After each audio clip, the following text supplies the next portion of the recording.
Gracias Dios por el estudio de la palabra. Gracias por el folleto, el Éxodo, viviendo la ley. Bendice esta lección 9 para el 30 de agosto, donde podamos repasar los 7 textos claves de la lección. Gracias por mi linda familia que me acompaña. Acaba de regresar de Filipinas.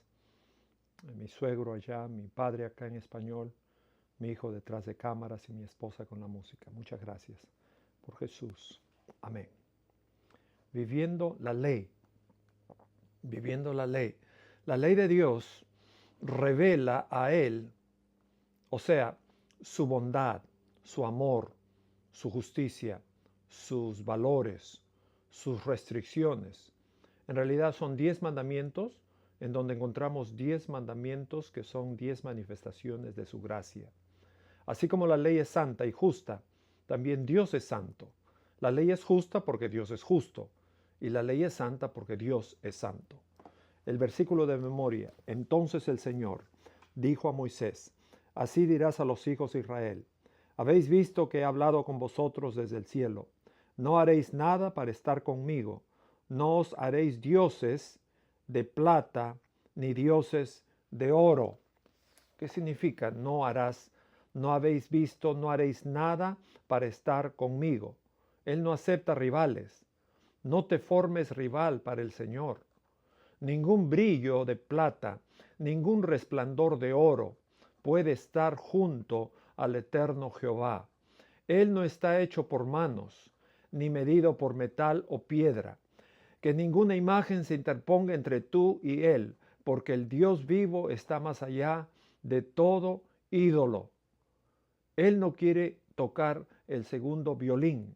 Él quiere ser el primer violín de la orquesta, el supremo. Él no acepta competencias. Él quiere ser siempre número uno.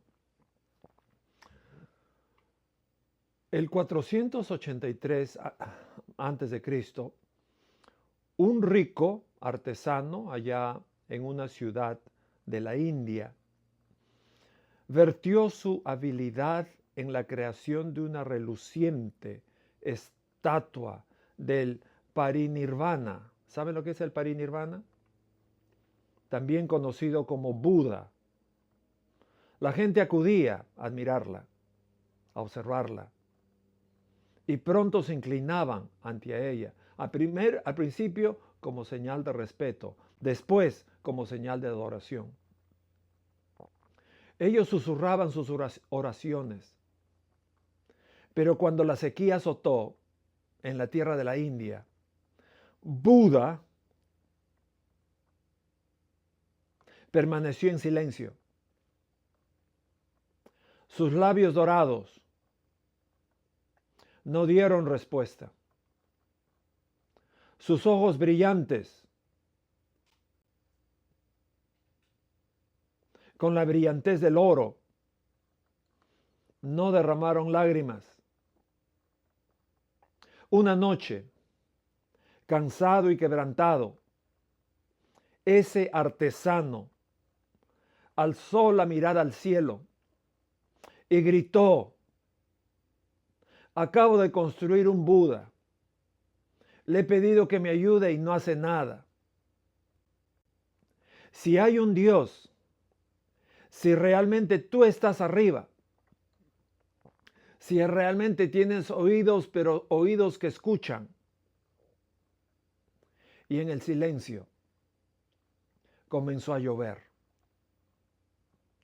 No de las manos de oro que ese artesano había moldeado, sino de un Dios verdadero, dueño de las aguas, dueño de las lluvias, vivo de lo alto.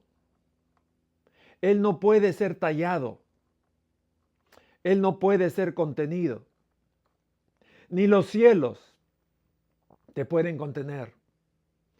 Y Jehová es su nombre. Domingo 24 de agosto, el título para este día, el código del pacto, el código de nuestras reglas ¿Quieres jugar fútbol? Hay 3 reglas. ¿Quieres jugar baloncesto? Hay 3 reglas o más. ¿Quieres jugar tenis? No puede dar 2 rebotes, más de 3 rebotes, 4 rebotes. Hay reglas. Para que sea divertido, para que haya paz, para que no haya guerra y pelea, tiene que haber reglas. Todo tiene reglas. Lo mismo en nuestras relaciones humanas. Las relaciones saludables necesitan reglas. Éxodo 20. 6 días trabajarás y harás toda tu obra, mas el séptimo día es reposo para el Señor tu Dios. No hagas en él obra alguna, tú, ni tu hijo, ni tu hija, ni tu siervo, ni tu criada, ni tu ganado, ni el extranjero que está dentro de tus puertas. Quiero subrayar la palabra criado, ni tu siervo, ni tu criada. Ni tu siervo es Ebed, masculino, ni tu criada es Ebedín, femenino, siervo y criada.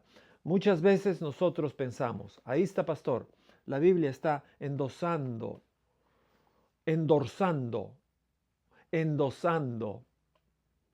la esclavitud. Ahí está, en el 4º mandamiento, el mandamiento más sagrado. Allí aparece la esclavitud. Habla de siervos, habla de criados. Lamentablemente la palabra no fue escrita en español. Y hay algo que tenemos que estudiar los profesores de escuela sabática, es el hebreo. Y la palabra para siervo es ebed.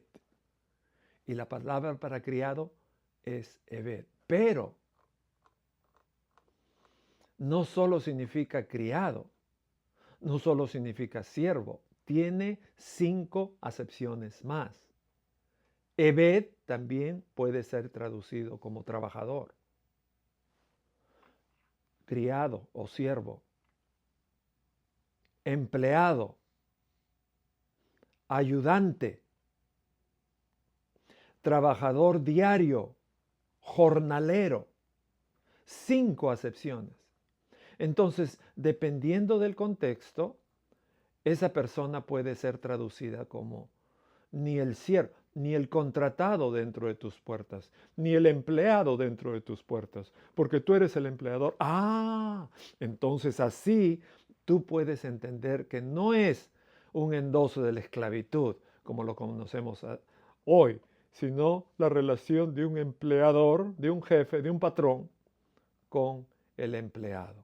Y en ese sentido, tienen que tener un sábado, tienen que tener un día de descanso, todos.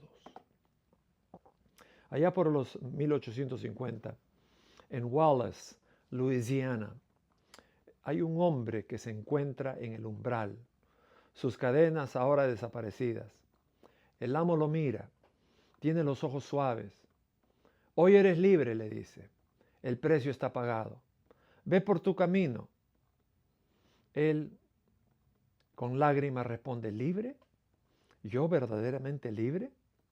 ¿Sin cargas? ¿Sin deudas? No, no queda ninguna. No me debes nada, le dice el capataz. La puerta está abierta. Ven a casa. ¿Pero a qué casa me voy?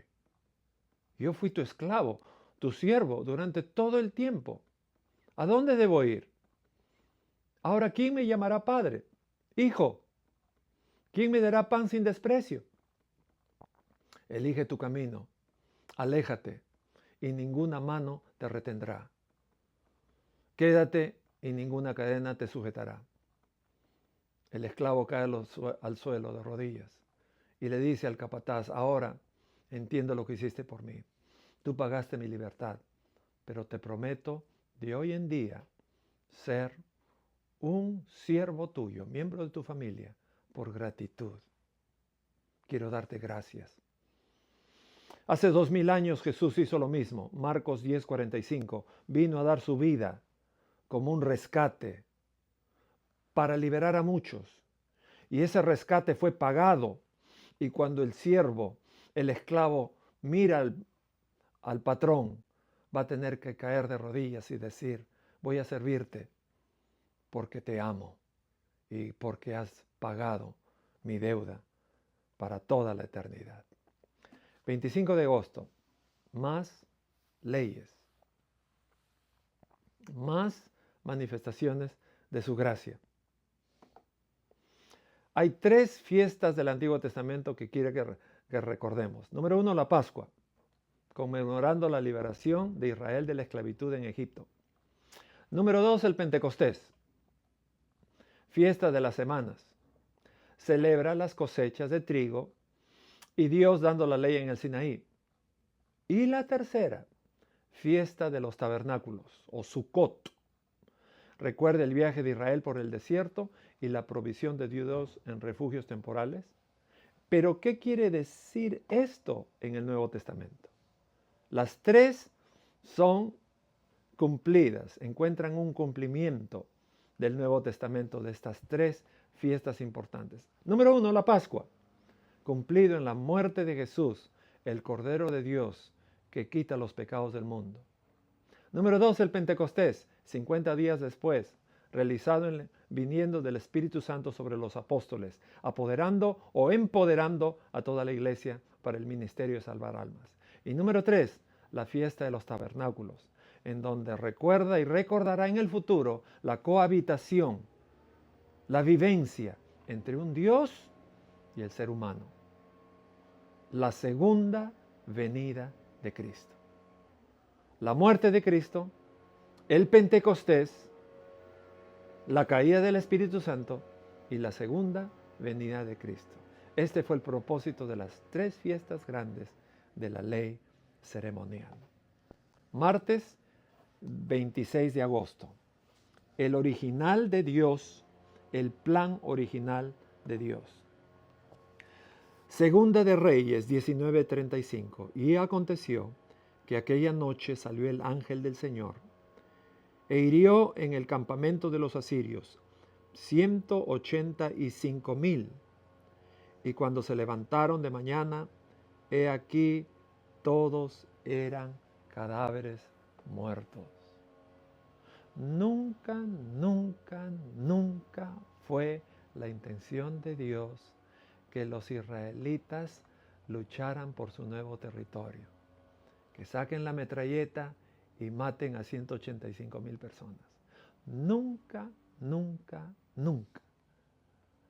Dios tuvo el propósito prometido a Abraham, la misma promesa con Isaac, repetida con Jacob, y la debería haber recibido todos como el regalo especial de Dios a Israel. ¿Y cuál era el plan original?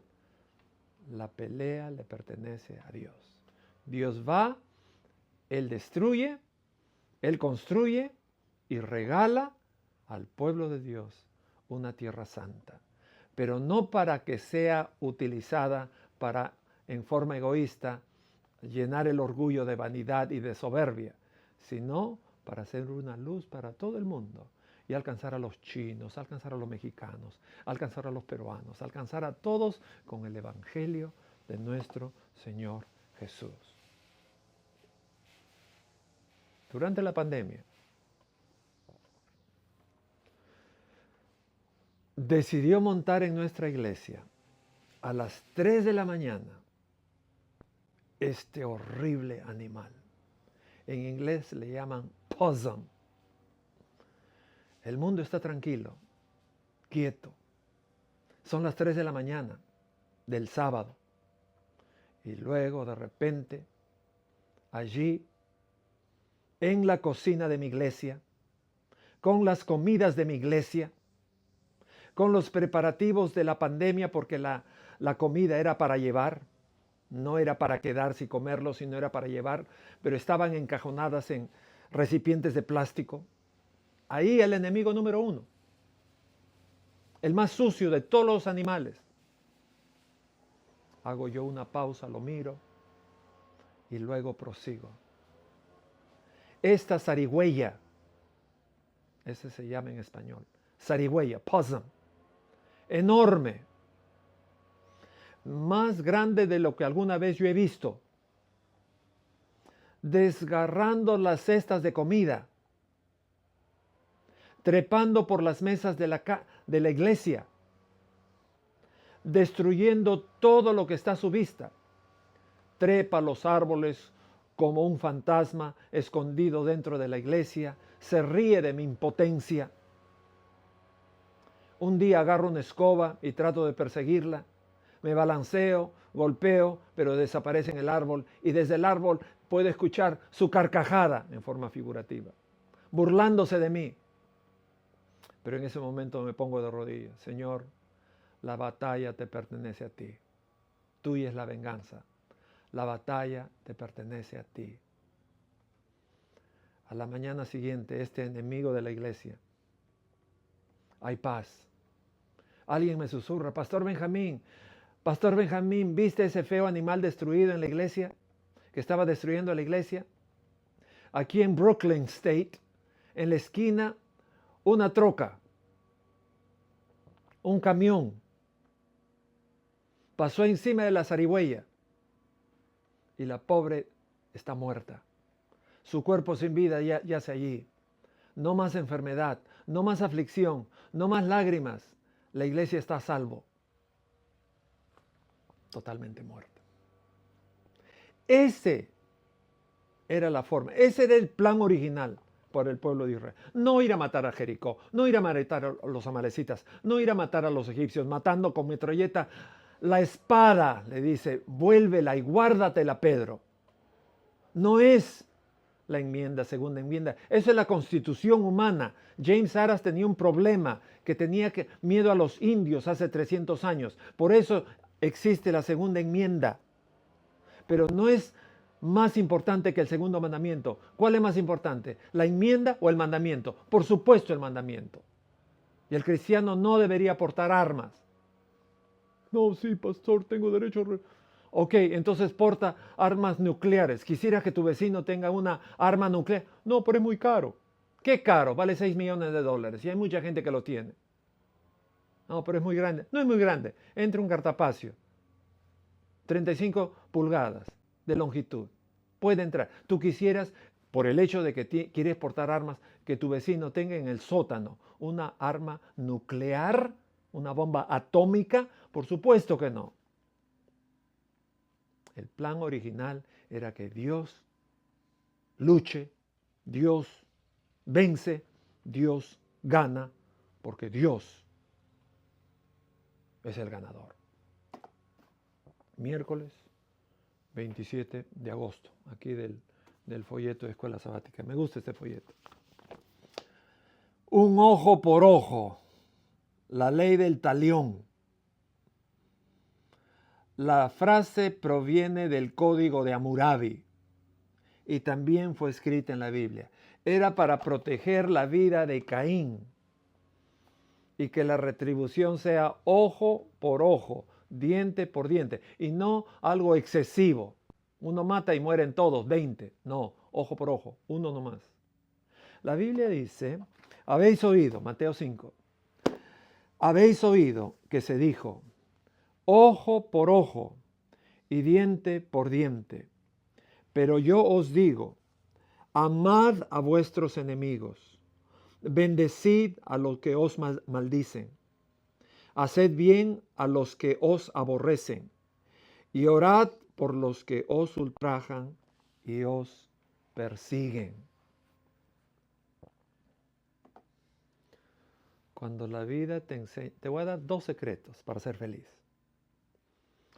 Cuando la vida te manda un limón, en vez de sufrir por qué tengo el limón, por qué me cayó en la cara el limón, y estoy lleno de jugo de limón, y sufrir y echarle la culpa a Dios de que la vida te mandó un limón, te pido que traigas un vaso de agua, un poquito de miel, un poquito de azúcar, y con una cuchara la muevas el limón, la miel, el agua y la miel, y te saldrá la linda limonada.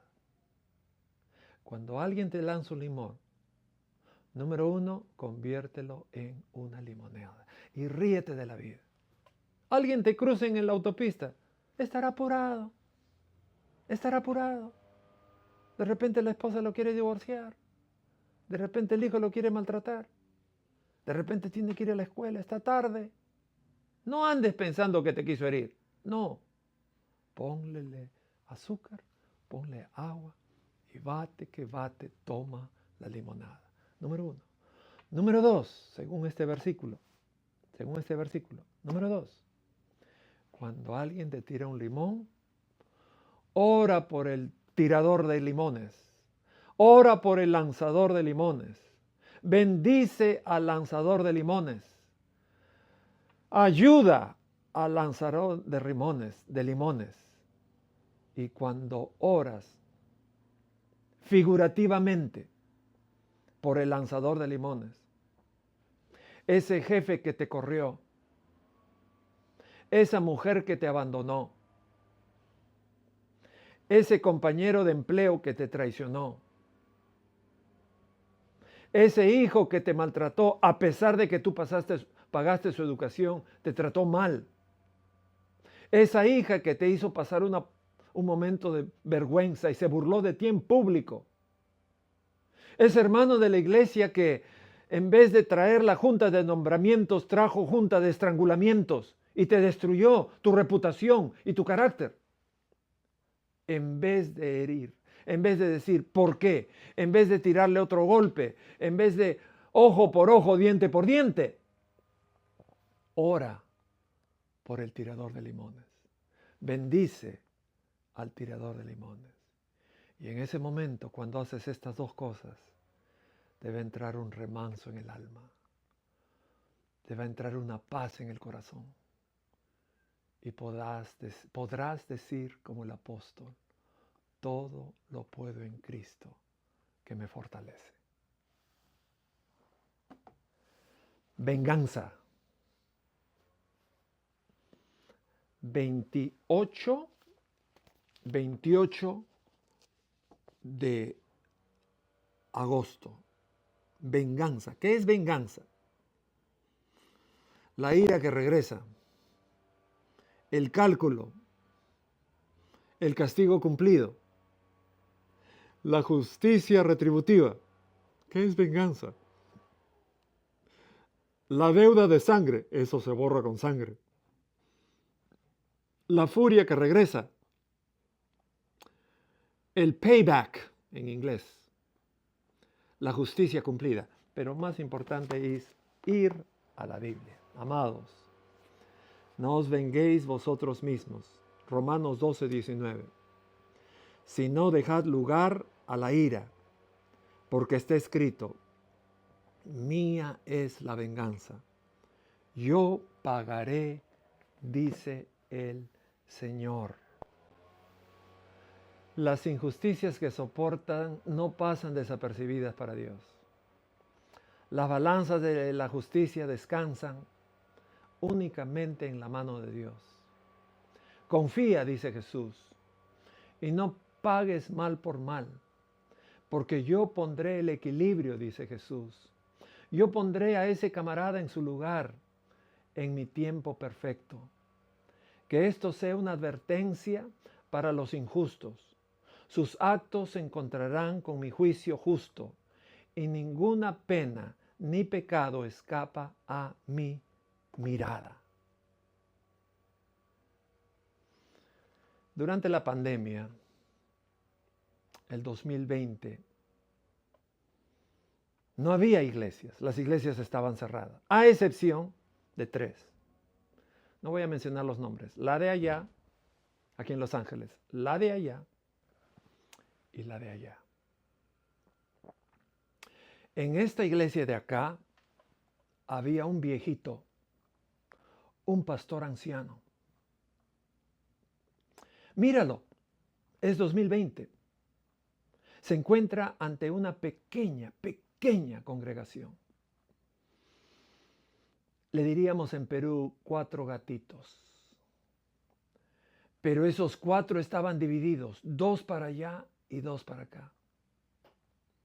Míralo ese viejito predicando, su cabello es blanco, sus manos desgastadas. Ha dado décadas de servicio. Ya está entrando a una enfermedad que lo mataría. Pero su espíritu permanece firme y sereno. La mitad de la iglesia murmura, susurrando a sus espaldas. Ese sermón me aburre. Ese sermón no lo entiendo. No habla en el idioma que puedo entender. Es demasiado largo. Es demasiado corto. Constantemente criticando al viejito, ancianito pastor. Habla para siempre.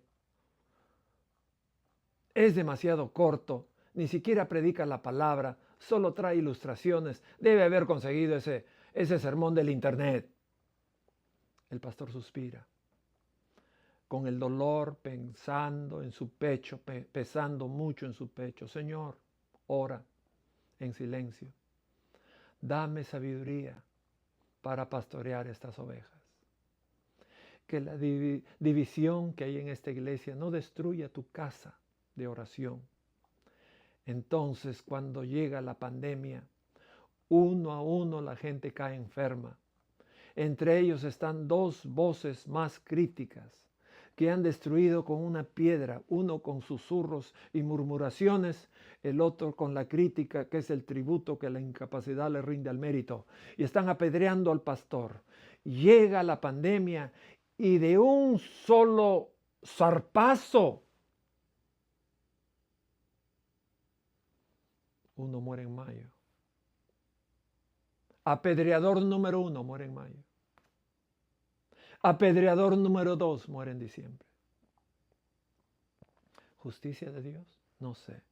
Yo solo sé que la Biblia dice, la venganza es mía. Y Dios no miente. Hermano que me escuchas, si tienes un problema con tu pastor, llámalo. Mateo 18. ¿Para qué me llamas? Para seguir Mateo 18. ¿Qué es Mateo 18? Anda en secreto, habla con él. Él te puede visitar. Si piensas que tienes el peor de los pastores, ora por él y va a mejorar. Pero si agarras una piedra piedra de desprecio, de ironía, sarcasmo, sátira y calumnia, la lucha, la guerra, ¡ay del hombre que cae en manos del Dios vivo! Viernes 29 de agosto, del folleto Escuela Sabática, pensamiento adicional, y voy a leer directamente del folleto. Pregunta número 1. A lo largo de los siglos, las personas han luchado con el hecho de que el Señor hizo que esas naciones paganas fueran expulsadas de su tierra e incluso a veces completamente destruidas. De hecho, es algo inquietante. Sin embargo, ¿cómo debería ayudarnos el darnos cuenta de que el amor de Dios también debe manifestar justicia o confiar en que, incluso en estos eventos, se reveló su amor y su justicia?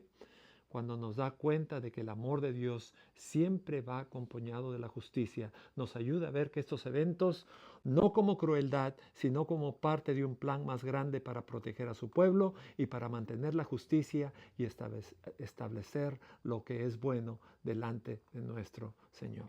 Pregunta número 2. Reflexionemos más sobre el hecho de que justo después de todas las palabras de Jesús acerca del amar a los demás, incluso a nuestros enemigos y aún a los que nos odian, Él nos dice, sed pues vosotros perfectos, como vuestro Padre que está en los cielos es perfecto. ¿Por qué daría Jesús este mandato justo después de estos otros mandamientos? ¿Qué nos estaba enseñando acerca de lo que significa ser perfectos? Bueno, ser perfectos como vuestro Padre significa reflejar el carácter de Dios. Un carácter de amor, de misericordia y de justicia para los demás. En otras palabras, si estás guardando los 10 mandamientos y no eres compasivo, eres un payaso. Si estás guardando los 10 mandamientos y no eres bondadoso, eres otro payaso. Si estás guardando la ley de Dios y eres rudo, eres un circo. Eres un circo. Cierra el circo, entrega tu vida a Cristo. Y cuando guardes los mandamientos, ames más a tu prójimo. Pregunta número 3.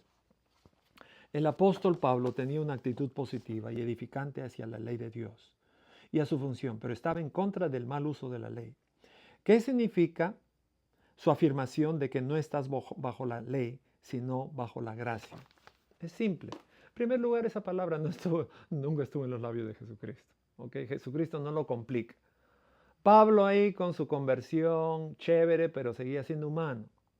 Pedro una vez dijo, mi camarada es muy tranca, muy difícil, no le entiendo. Pedro, el gran Pedro, lo escribió. Mi camarada Pablo es muy complicado, son enseñanzas duras de servir, de entender. Entonces, lo que quiso decir bajo la ley, bajo la gracia, frases que no estuvieron en el labio de Cristo y que tal vez son un poquito confusas, no estamos bajo la ley, no estamos bajo el castigo de la ley. Ya no estamos bajo el castigo de la ley. Ya no estamos bajo el punishment de la ley. Ahora estamos bajo un Dios que nos perdona, pero el hecho de que nos perdone no quiere decir que vamos a cometer el pecado imperdonable. El pecado imperdonable es imperdonable no porque Dios no quiere perdonar, es imperdonable porque Dios, para perdonarte, tienes que pedir perdón. Y si tú no pides perdón es porque ya no quieres pedir perdón. Y cuando ya no quieres pedir perdón es cuando ya no sientes la necesidad de que lo que estás haciendo es pecado. Y es pecado. Y eso es lo que significa estar bajo la gracia. No es una gracia barata, pero es un Dios que cada vez que le pides. El problema del pecado imperdonable es que cuando uno no pide perdón, ya siente lo que está haciendo no es malo, no es equivocado, no es transgresión, no es violación de la ley, entonces no siente, no le fluye pedir perdón. Pero, mientras tanto, hay esperanza. ¿Cuál es la diferencia entre la justicia y la venganza? Hace aproximadamente 7 años, cuando esta casa era mía, ahora ya no la es, tiene otro dueño, mi vecino de al lado fue extremadamente negligente. Antes tenía un árbol. Ahí al frente, al lado del vecino, un árbol cuyas ramas de 10 metros, cubrían toda mi yarda. Y negligentemente, un árbol en su jardín. Estaba en su jardín, pero todas las ramas, peligrosamente, colgando gruesas ramas encima de mi propiedad. Y yo le decía, esto es peligroso, vecino, ten cuidado, vecino, necesitas cortarlas, vecino, en buena onda, no en mala onda, en buena fe. Él se encoge los hombros y dice, me gusta como está, total te da más sombra. Esta es mi propiedad. Puedo hacer lo que me plugo. ¿Qué significa plugo? Lo que me da mi santa gana. Entonces, llegó la tormenta. Ese invierno llegó la tormenta. Una tormenta, un aguacero, un tornado que azota todos Los Ángeles y todo Riverside. Y esa rama se rompe, y las ramas se rompen, y no solo se caen encima de su propiedad, sino destruyen toda mi cerca, toda mi verja. Y el daño era $450 al agua. Mi vieja naturaleza se enciende. Me da ganas de quemar todo el árbol del vecino. Me da ganas de envenenarlo, todas sus plantas y todas sus flores. Eso se llama venganza. No te enojes, equilibria, dice el viejo refrán. Me dañaste la cerca, ahora te haré pagar. Pensé, te voy a demandar. I'll sue you. Pero no actué con ese impulso. En cambio, llamé a Lorenzo, jefe de la asociación de propietarios, y le expliqué la situación. Elegí dejar la venganza con Dios a un lado.